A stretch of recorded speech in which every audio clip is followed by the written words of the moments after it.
শিখদের পাগড়ি নিয়ে মন্তব্যের জেরে ভারতের বিরোধী দলীয় নেতা রাহুল গান্ধীকে প্রাণনাশের হুমকি দেওয়ার অভিযোগ তুলেছে কংগ্রেস। একই সঙ্গে হুমকি দেয়া বিজেপি নেতার বিরুদ্ধে ব্যবস্থা নিতে কেন্দ্রীয় সরকারের প্রতি আহ্বান জানিয়েছে দলটি।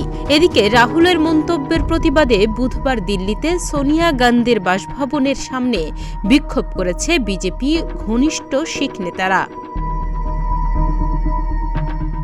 গেল সোমবার যুক্তরাষ্ট্রে ভারতীয় বংশোদ্ভূত ও প্রবাসী ভারতীয়দের সঙ্গে বৈঠকে মিলিত হন রাহুল গান্ধী। ওই অনুষ্ঠানে ভারতের নরেন্দ্র মোদী সরকারের আমলে সংখ্যালঘু জনগোষ্ঠীর ধর্ম অধিকার সংকুচিত হচ্ছে বলে অভিযোগ করেন তিনি।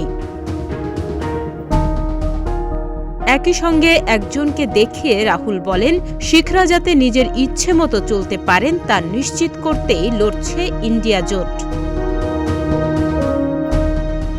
এবার সেই ঘটনার জের ধরেই প্রাণ সংশয়ে আছেন ভারতের বিরোধী দলীয় নেতা ও ভারতীয় জাতীয় কংগ্রেসের সাবেক সভাপতি রাহুল গান্ধী। কংগ্রেসের এই সংসদ সদস্যকে নাকি হত্যার হুমকি দিচ্ছেন এক বিজেপি নেতা। এমনকি রাহুলের ওপরে আক্রমণের প্ররোচনাও দিচ্ছেন তিনি। আর এই অভিযোগেই এবার দিল্লি পুলিশের দ্বারস্থ হয়েছে কংগ্রেস।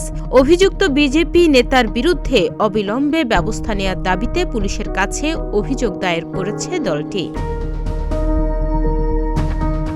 বুধবার এক প্রতিবেদনে এমনই তথ্য জানিয়েছে ভারতীয় সংবাদ মাধ্যম ইন্ডিয়ান এক্সপ্রেস। প্রতিবেদনে বলা হয়েছে, লোকসভায় বিরোধী দলীয় নেতা রাহুল গান্ধীকে শারীরিকভাবে আঘাত করার জন্য বিজেপি নেতা এবং তার সহযোগীদের প্রকাশ্য হুমকির বিরুদ্ধে কংগ্রেস বুধবার অভিযোগ জমা দিয়েছে। ভারতীয় সংবাদ মাধ্যম বলছে, দিল্লি পুলিশের কাছে পাঠানো চিঠিতে কংগ্রেস জানিয়েছে একাধিক বিজেপি ও এনডিএ শরিকের নেতা রাহুল গান্ধীকে হত্যার হুমকি দিচ্ছে। রেল প্রতিমন্ত্রী রভনীত সিং বিট্টু থেকে শুরু করে উত্তরপ্রদেশের মন্ত্রী রঘুরাজ সিং, তরবিন্দর সিং মারওয়া, শিবসেনা নেতা সঞ্জয় গায়কোয়াড়দের বিরুদ্ধে অভিযোগ এনেছে কংগ্রেস। শিখদের ধর্মীয় পরিচয়ের চিহ্ন নিয়ে লোকসভায় বিরোধী দল নেতা মন্তব্যের তীব্র সমালোচনা করেছেন বিজেপির কেন্দ্রীয় মন্ত্রী হরদীপ সিংহ পুরী। এমনকি বুধবার দিল্লিতে সোনিয়া গান্ধী ও রাহুল গান্ধীর বাসভবনের সামনে অবস্থান নিয়ে বিক্ষোভ করেছে বিজেপির ঘনিষ্ঠ শিখ নেতারা।